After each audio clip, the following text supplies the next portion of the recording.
Hi, this is the Deck Network, and I'm Mike Danzilio. Here with the co-host Matt Dalton, and remember, here at the Deck Network, it's all decks all the time. Okay, very good, Matt. All right, okay, let's get going with this show. What are we talking about today, Today's show, we're going to talk about framing and treated wood in particular. Now, we had a show previously on the Trex Elevations metal framing, but we already did that. I was going to say, if you haven't checked that video out yet, go back, socialize with our social media to find the other video that we did on framing. Treated wood.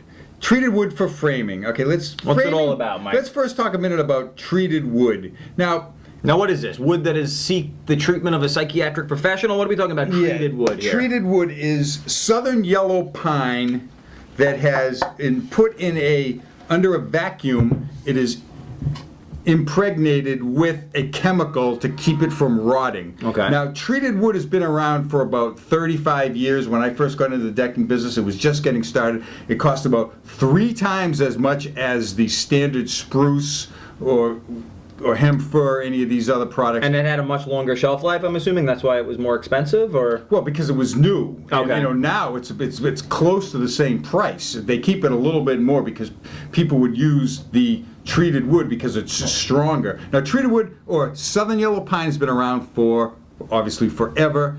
It doesn't have a lot of uses. It can't be used as trim inside of a house because it tends to crack when it gets dry. So it works real well for decks because they put it in a vacuum, get the chemical inside it, and there's different chemical concentrations for different products. But Mike, if I'm using this on the framing of my deck and I see a crack, do I have to worry about structural integrity? No, unless the thing is starting to break apart. After 20, sometimes I see decks that they're 25 years old and they've been in the sun. Now, they're not rotted, but they almost look like they have dry rot or something or other. They break apart. Dry they look like like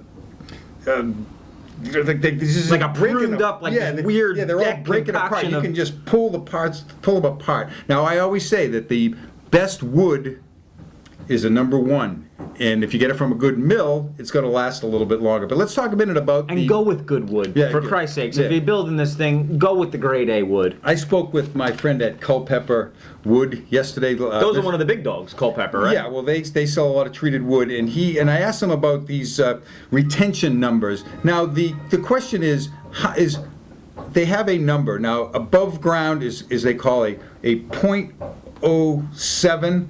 But they say, he told me that they don't use that number anymore. They just want to put above ground, in ground, ground contact on them. You look at the tags, and this one says ground contact. It's a number 2, 4x4. Now this is different from in ground because what? This is meant to not be buried under the soil. Yes, Just making contact it can just be contacted on the ground. Okay. So the above ground will have a .07 retention, and that's pounds per cubic foot of wood, the pounds of the chemical. Okay. Then for ground contact, it's .15, so that's 15/100ths of a pound per cubic foot. I got to bring a calculator when I'm hanging out with you, Mike. Yeah, well, again, I like to get a little technical. That's sometime. good, though. So, and for the in-ground, it's .23, so that's 23/100ths of a pound per cubic foot. Now that's going to work well for in the ground. You can bury it, you can put a post in the ground, and it's going to last a long time. Now they still make the old product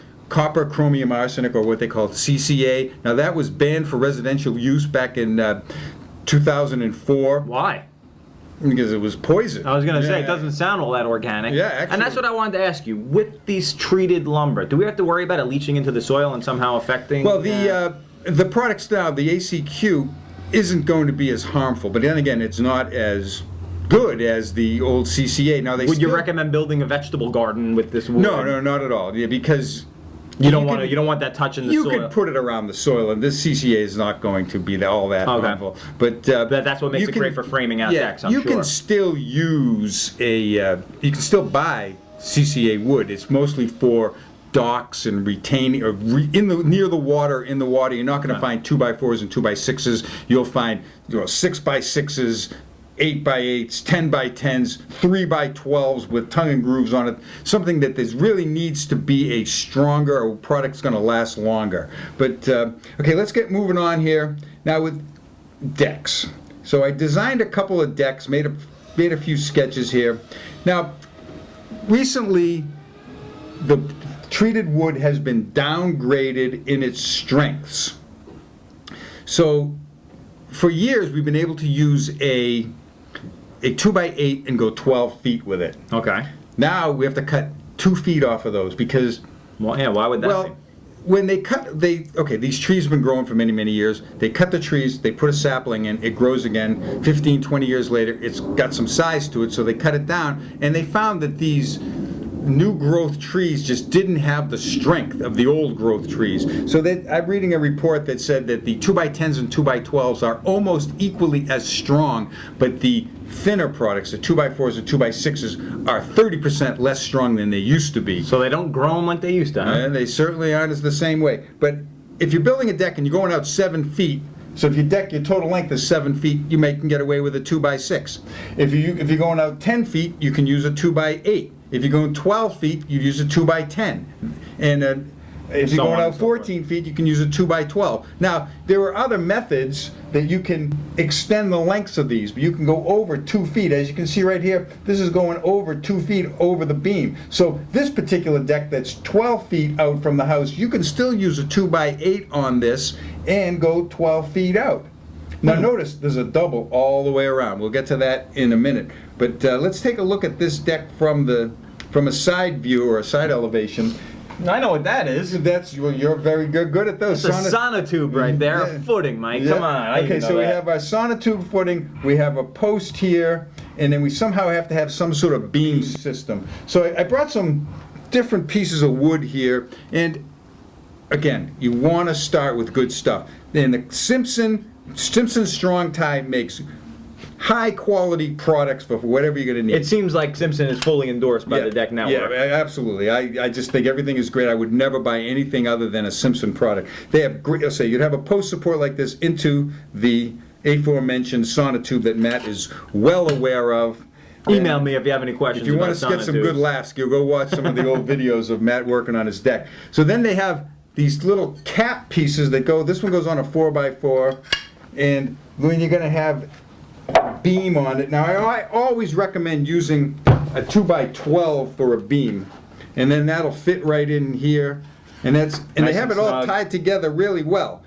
And then if you want to use 6x6s, we have the same products for 6x6s also. And here's a nice chunk of a 6x6, and of course they have this beautiful piece here. You can fit 3 2x12s in here. It just this. That ain't going anywhere. Yeah, it's not going anywhere. Remember, you always have to have a solid connection from the ground all the way up to the deck. It's for certain. There's a lot of reasons: uplift, wind, water, and of course weight disbursement, all sorts of things. Okay, so back to this deck. We mentioned earlier that you want to have a double all the way around. This is ridiculously important. Why is that? Well, okay, if you have a railing on here, railings are heavy. Mm-hmm. And that's dead load that's on there, and so you don't want it. You got your Aunt Susie leaning on the railing at the barbecue. She's had a couple martinis and she's feeling good. Next thing you know, the railing starts to give way. And this is why you need a double. Yeah, that's why sometimes I see people build decks, inadequately strengthened decks, and they say, oh, they were fine when it was new. Well, yes, it was. And what we talk about here all the time is that over time, with the temperature fluctuations, expansion and contraction, the wood gets longer, it gets shorter, it shrinks. The treated wood shrinks a little because it's wet, and it shrinks, gets a little smaller. Plus, you're using it. You're on it, you're living there, you got people on it. It's all part of the equation. The connections get weaker over time, so you really want to make sure these things are strong. Now, when you're putting posts in, these are for your rail posts. Again, we always want to have our doubles all the way around. You can put your post on the inside, and you want to block it in. Solid blocking all the way around. I've seen plans that have big, long, you can put through bolts in that. I personally feel that if you use a nail gun and use 5 or 6 nails on each one of these sides in there, that 4x4 is not going anywhere. You'll go over that rail before that rail is going to give. Now, and then on the sides, you have to have 2 of these blocking pieces. You want to go all the way around on this wood. Very, very important. And for people that are considering building a deck this year, when you talk to a deck builder, they may not be always forthcoming with how they're going to build a deck. That's why we are talking about this. You want to ask them about the footing, what size it's going to be, the dimension, how deep is it going to go into the ground, how their design. You want to see their sketch. You can always send it to me, and I'll look it over. They want to know if you want to know if they're going to use doubles around the outside, how the beam is going to look. All these things are utmost important, because what happens if you don't ask these questions? It probably isn't going to get done, and unfortunately, it happens where people will cut corners, and it probably makes the job a little bit tougher to box in these rails. The deck is still going to look the same, but it's not going to be as strong, and you may not notice that for many, many years. So, okay, we looked at this deck here, the 12 by 16 deck. Remember, we always want to have, let's use 2 by 12s on the beams now, because they did downgrade some of this wood. We can do our cantilever. We have our posts in here, the doubles. We saw it from the side. Now someone's going to say, well, what if I want to go out further? Well, okay, of course. So we could just keep adding these onto each other. Now here is a design that I made. This is 20 feet out and 24 feet long. Heck, you can keep going with these. You can make the deck a size of a football field if you want, and still keep within the strengths of these materials. Again, look, we have 2 rows of footings. There's 8 sonotubes on here. So it's basically just doubling the number from the first plans you had out there. In this deck here, we're going, okay, it's 2 10-foot sections. So a 10-foot deck, we can certainly use 2 by 8s on it. Always important, ask the questions. We got all the doubles in here. Our main objective this year on the Deck Network is for people that watch these videos to have safe decks built. Starts with good footings, good hardware, properly designed frames, good wood, and of course, it tops it all off with the pretty decking, the nice railings, the nice stairs. So we're going to keep going on with this. Matt, you have anything you want to add? I was going to say, and all those things that Mike just mentioned can be found right here at the Deck Network. And if you have any questions, just send them on to me. I don't know. What's that, Mike at the Mike at the Deck Network. You know, one of these days we should get Matt at the Deck Network. I was gonna say, Mike, you got my mug made up. When am I gonna get my own email address? Well, we gotta talk about that. Maybe Matt, co-host extraordinaire, the homeowner, genius, deck builder at thedecknetwork.com. We can work on what the email address will be. Those are just a couple ideas that I have off the top of my mind. Matt called me the other day and he said we need a makeup stylist here. So, well, I'm watching back some of the videos. You know, I look a little pale in some of them. Maybe we could have someone just do a little bit with the powder or whatever. Yeah, something. It is. Yeah. I don't do makeup. Maybe not. That's not my style. All right, folks. That was it for today. Remember, if you have any questions or comments, send them to Mike at the Deck Network. I get emails, probably 5 or 6 of them a week. I don't read them all in the air. But I definitely reply to them right away. And you get back to him. That's what I'm always impressed with. This guy's super busy. He's running a lot of different things, and he always takes the time to answer all the questions. Because at the end of the day, it's important. You don't need that on your conscience that a rail gave out. We want safe decks. So that's it for this show. Have a good day. Ciao for now. Bye now.